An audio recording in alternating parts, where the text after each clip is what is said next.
divine through nature and really having that experience. You know, you will be leaving your phone at home. I will be leaving my phone at home. And it's just about connecting with the present moment.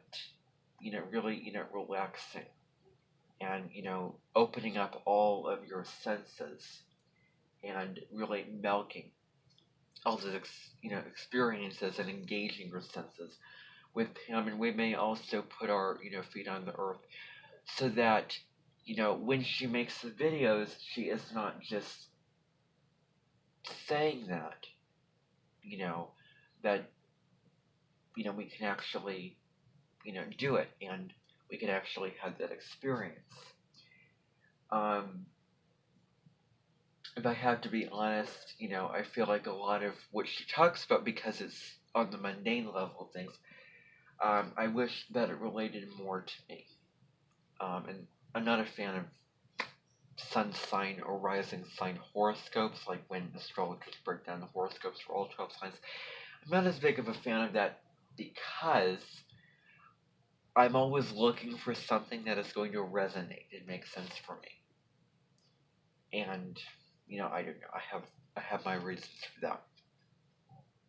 But anyway, you're going to be having an experience of that.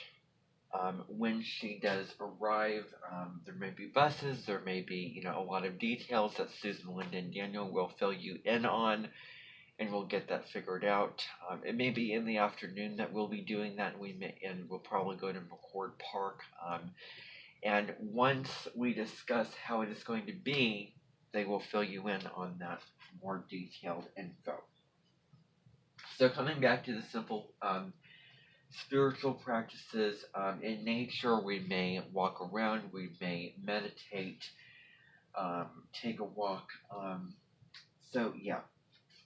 She also will be telling us and, talking about her philosophy of astrology and how she looks at it, and discussing her first and second book. Her first book is I Do Not, You Don't Believe in Astrology. Do you? I think that's what it's called. You don't believe in astrology, do you? I believe that's what the book is called. The second book is, now I forget now, but it's, something, a sacred language of the universe. Where you take your chart and your individual placements and aspects and all those things, and you do your, do an immersion, and you go look at sections of the book, and you learn and understand, aspects of yourself through your natal chart. So she's going to be discussing her books, her, view of astrology, her work, what she does, her experience as an astrologer, her, outlook on it, her beliefs on it, and also her astrological practice, what she does. So I think that in the morning, she'll be discussing all these things about, her practice, her work and all of that.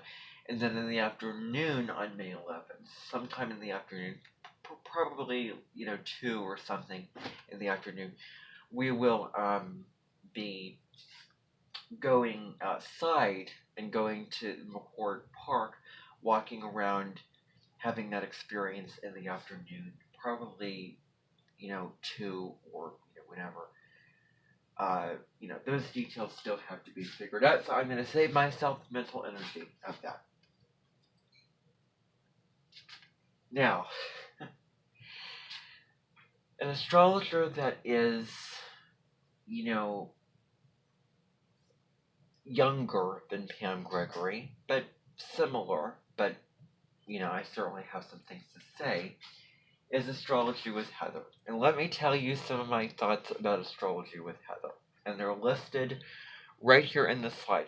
So I'm going to stick to this slide here. I have a couple of profound quotes. One of them is, so here are 3 quotes that would express Heather Eland. This is Heather Eland, not Heather Ensworth, who's a broken record who keeps talking about the time of transition, balancing the masculine and feminine, and masculine, balancing the sacred masculine and the sacred feminine. She keeps talking about being in connection with all that is. I mean, her whole list of words that she keeps saying over and over and over like a broken record. Oh my goodness. But not Heather Eland. She is not a broken record. However, my thoughts on Heather, astrology with Heather, is she does not get into the details of what this aspect is about, or this full moon is about, in terms of the themes of the zodiac signs, and really delving into what she's talking about, and really giving a really meaningful and heartfelt, in-depth, and more of a prescriptive message for her videos, and that's what I think she lacks. I also feel like, I'm questioning. I feel like her work and the videos that she presents, the cross between videos that would. Okay, so I'm aware that I'm looking up at the ceiling right now, and I'm not looking at the people over here, and I'm not looking at the people over there. Okay, so I'm going to change that now. Okay, so my eyes are not going in the right direction. I'm not going to redo, and I'm not going to repeat all the information. I filmed a video about Venus and Cancer, and the lighting was off. The sun was coming through the window, the lighting was off, but the content was good. It was very good, and I'm very proud of that video that I filmed yesterday. It's on Venus and Cancer. You can check it out on my YouTube channel. I've also enjoyed updating my Instagram story. That's been, really fun, and I enjoy doing that. Something that I can just sort of consistently do and just update. So, it's really fun to do that. Anyway, so looking at you all this particular time, and I'm not going to redo this, perfectionism, well, when it becomes perfectionism, it is the thief of your joy, the thief of your inspiration, your creativity, your curiosity. I wholeheartedly choose authenticity. Just imperfect or not, it's just, yeah. So anyway, yeah.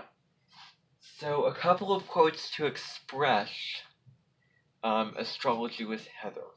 Now, as I was saying, her audience is a cross between, she talks to her audience, and how if you've seen her astrology update, she just presented one on the fixed grand cross coming up in the middle of May. I'll do a video about the fixed grand cross and the new moon next week on my YouTube channel.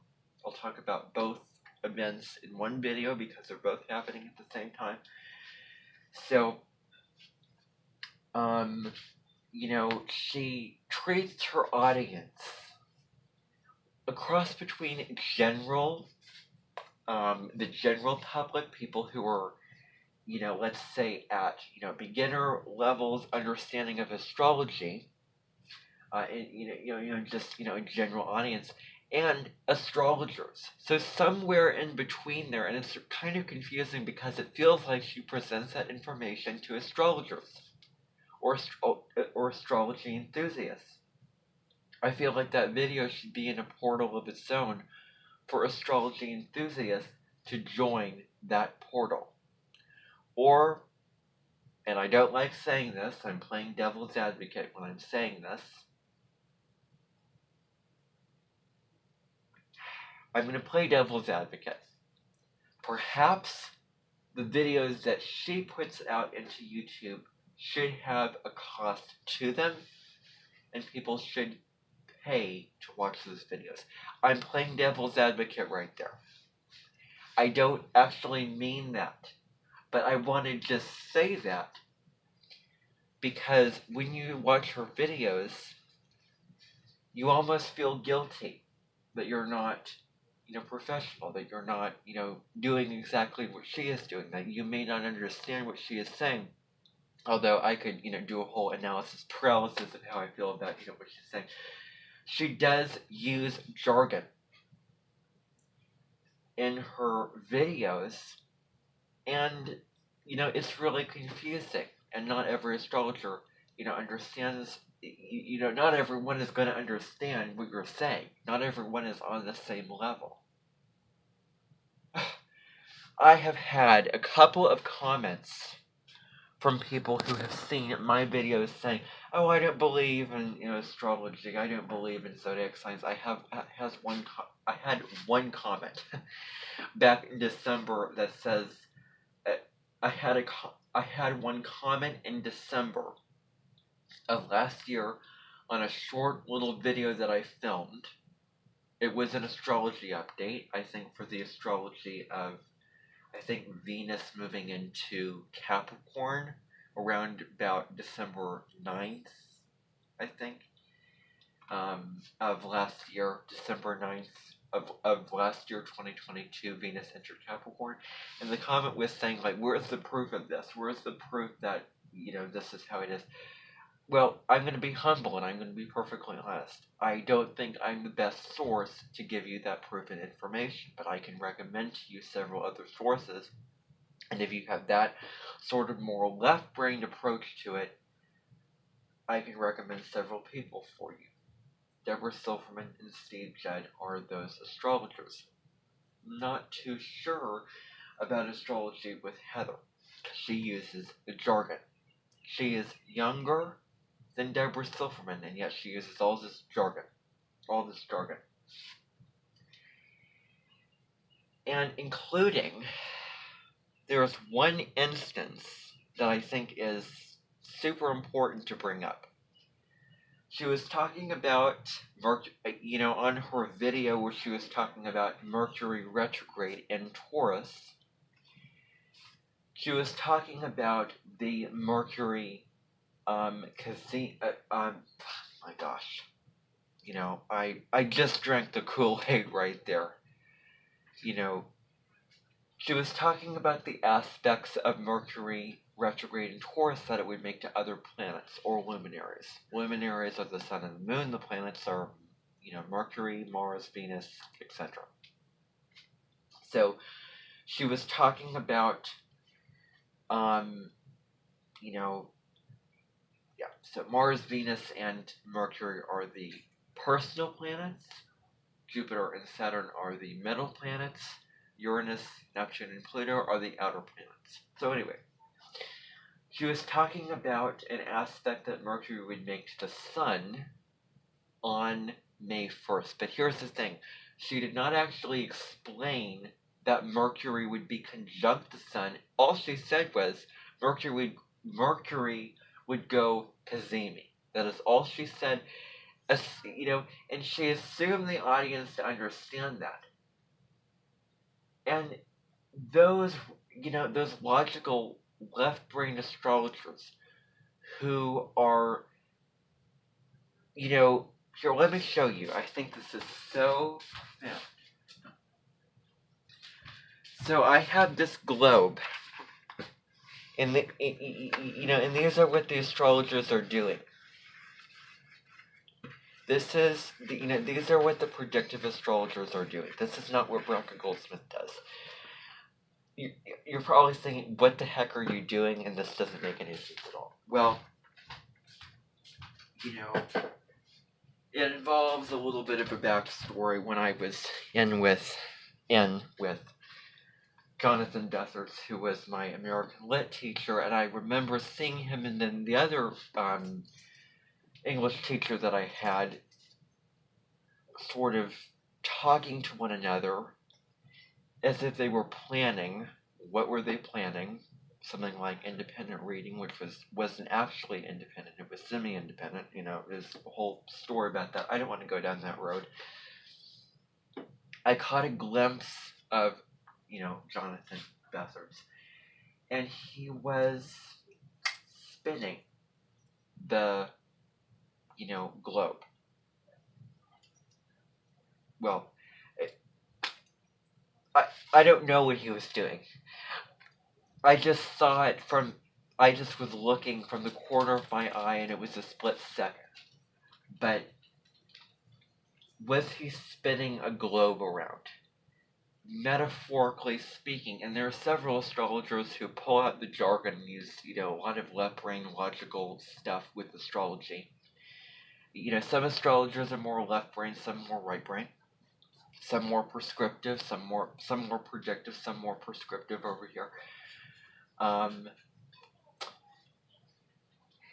And some of them, some depending upon who they are, their personalities, I'm turned on by them. If people could, move out of, okay, yeah, this is exactly what I've told you about. You need to get out of the way. This is not your house. So, anyway, the whole thing about independent reading was not clear. Technically, independent reading was semi-independent. Yes, you could choose what you wanted to read, but you had to read it. You had to read a book aside from what you were reading and doing from, English. And it was required of you to do that. It was required of you to read the novel that you wanted to read. You could choose what you wanted to read, but you didn't have the freedom and go, you know what, I think I want to focus on only the book that I'm reading as required reading for English class. And you know what, I don't want to read 2 books at one time. I don't want to read 2 stories at one time. I just want to focus on this. That freedom and that independence of when exactly and at all you would choose to read a book of your own choosing, that was not independent. Technically, that was semi-independent. Heather Eland was not technical. Mercury is technically conjunct the sun. Mercury goes Kazemi. How do you expect anyone to know what that means? You can't just say it you can't just say it and assume that people are going to know what that means. So I can see the sort of trap that some people are falling down when they get into the jargon. And they learned it. And I'm going to bring you to a couple of profound quotes that I have here up on this screen. So with Food Network Star, because I've been rewatching Food Network Star, I've been rewatching those seasons of Food Network Star. There's criteria involved with being a Food Network star. You have to be personal. You have to be authentic. How does this relate to you? Why are you the one to teach me this? Why are you the one to have this point of view of your cuisine?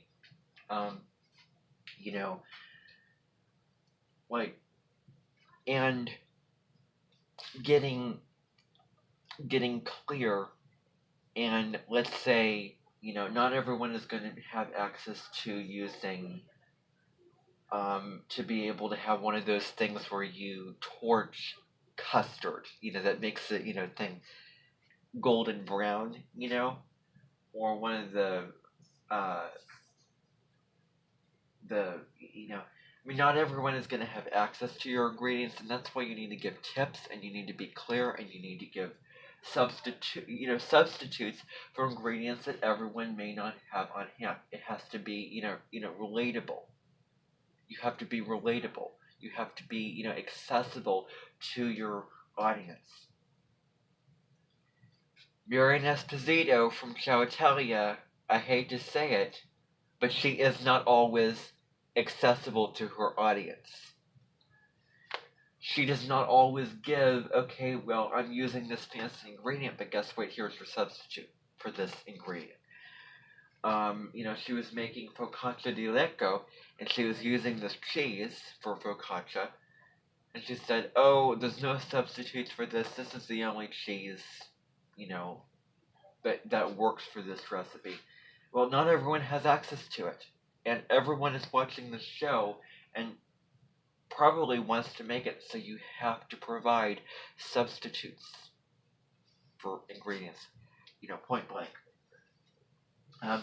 And with astrology, if there was a Food Network star for Astro Food Network star, let's say you could present your astrology, but on a television show, as opposed to just YouTube videos. I think part of the criteria is being clear and not falling into the jargon. If you think I use jargon, Heather Elin uses jargon, and I give more depth and detail and into the themes of the zodiac signs, and I put more heart into what I say on those videos than Heather Elin, who is a professional astrologer, who is trained, who has taken courses. I haven't taken courses. I'm not a professional astrologer. But how come I have more to say? How come I am giving more information? Sometimes I watch her and I think, oh, well, you have so many ideas, but you're rushed. And, because on her videos, she gives the general overview for the astrology of what is going on, of what this full moon is about, of what this transit is about. And then she breaks it down by sign. But, sign by sign from Aries through Pisces. And that's a lot. That's a lot to, do in, a certain amount of time. So you have to limit the amount of information that you are saying. And less is more. Make one video where you are talking about what it means collectively. And then make another video where you're breaking the astrological event down sign by sign, so that how is this sign going to be affected and impacted by this astrological event. That is super important, and I would really recommend that to her. I'd recommend her to do that. It's getting caught in this superficial, getting caught in what sounds good, saying the right things, saying the things that are logical, that make sense.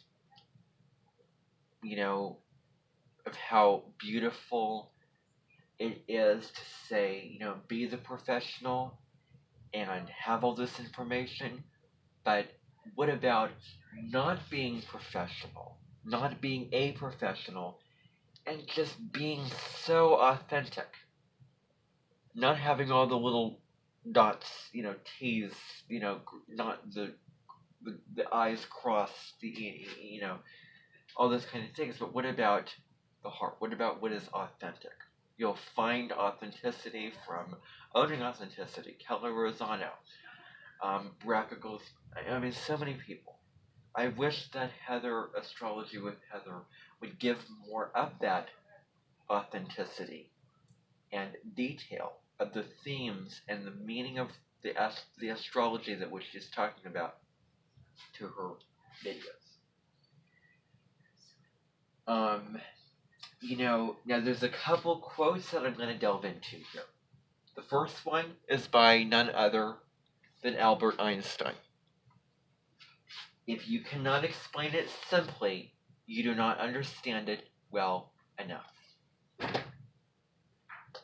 Heather Elin needs to hear that. Now that is expressing Heather Elin. Express means I have something that I want you to know about, that I want to teach you about, that I want to instill in you, that I want you to become aware of, that I want you to change and become better and be different than. So you're, an express can be, you're for this person, you're using something different than them that you feel is a strong tool to fight against that person, or to teach them something, or to, like, having some kind of,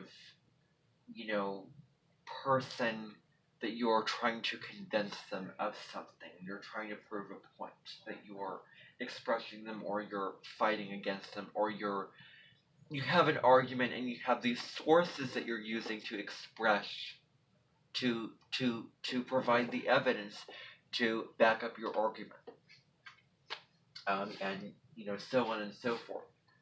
So I am providing an argument to Heather Elin. This is expression. Know the difference between them.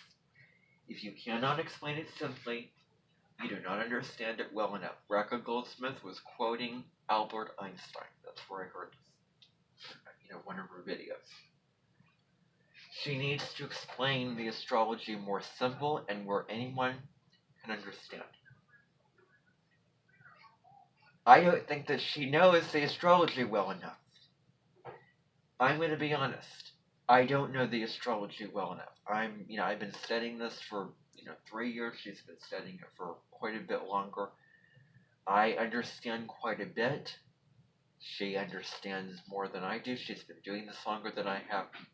She is a professional, astrologer and all that. Has the credentials and, all of that. But there are people that are older than her. Pam Gregory, Rebecca Goldsmith, Deborah Silverman. So many people, Steve Judd, that have done this work longer than she has and explain it more simply. Deborah Silverman, oh my goodness, she explains the astrology very, very simply so that you can understand it. And these young people that I see, these young astrologers, explain it with so much jargon and so much, detail and all that. And they do not explain it as simply as older people. So, with age comes wisdom, and you can become wiser, and part of you is wizard, the other part is dumb. And continuing to learn, continuing to explore, you're a lifelong learner, continuing to be curious, all that. So, if you can't explain it simply, you don't know what you do not know it well enough. I think Heather Elin can explain it simply, but I wish that she was explaining it more simply for those people that can understand it. Now, I can understand what she is talking about, but that isn't to say that everyone can. So she needs to adhere to that quote by none other than Albert Einstein. Isn't that amazing that if you cannot explain something simply enough, you do not understand it well enough? That is profound. I want to move on. This is, now the next quote is something that Deborah Silverman actually, well, I'm not sure if this is an exact quote, but it comes close. I was seeing a podcast that she was on, video of a podcast that she was on with this person, and she was saying, and this was honest, I cannot follow astrologers who use jargon. Now, I'm not certain about that. I'm sure that if she's been doing this for over 40 years, I'm sure that she can understand those astrologers. She does not agree with the jargon being used. So it's easy to fall into that jargon, and I do not want to fall into that trap. I want to be more simple. What? Wrap this up. Okay, everybody, you need to leave. This meeting is over. I apologize. I wish I could get through more announcements, but you know how it went, and I told you the conditions. So, how about we wait till later? The only exception is if I still want to continue doing this. So let's see how it goes. Don't assume that everything I say is going to be set in stone. So Deborah Silverman doesn't necessarily believe. I'm glad that you're all here. I'm glad that you are all still here. Deborah Silverman does not, agree with all the jargon being used, and I am trying to be, simple, and I know in a phone class is correct. Anyway, moving on. So, a quote from P.L. Travers. A quote from P.L. Travers is, because she was, P.L. Travers was the one responsible for writing the book for Mary Poppins. In this movie, which was played by Emma Thompson, she was playing her, in one scene when P.L. Travers was working with the cast of the Disney movie for Mary Poppins, she did not get along with those people because she did not have enough sense of, collaboration, and she was not very, receptive to their ideas, and she was sort of, it was her way or the highway, and so be true to what you want. Listen to others' perspectives and make it work with others. I'm not saying don't be true and fulfill the path that you want and do all that. It is a balance between Aries and Libra. Anyway, now that's jargon. You all know what that means. I don't want to go into the detail of that. Where is its heart? Where is the reality? Where? I'm not going to do it. So in one scene of that movie, she was talking with the cast of Mary Poppins, and she was ripped the script of that movie, of the Mary Poppins movie, and she was saying, where is its heart? Where is the reality in this script? Because it was, really musical. It was kind of, on the surface, she felt that it was not real. So she was saying, where is its heart? Where is its reality? Where is the gravitas? And gravitas means, I'm just going to do a quick Google search for gravitas and find the definition.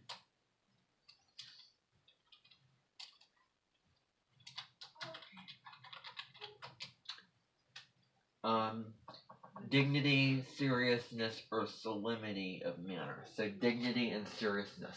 That's what gravitas means. So, where is it? And I find that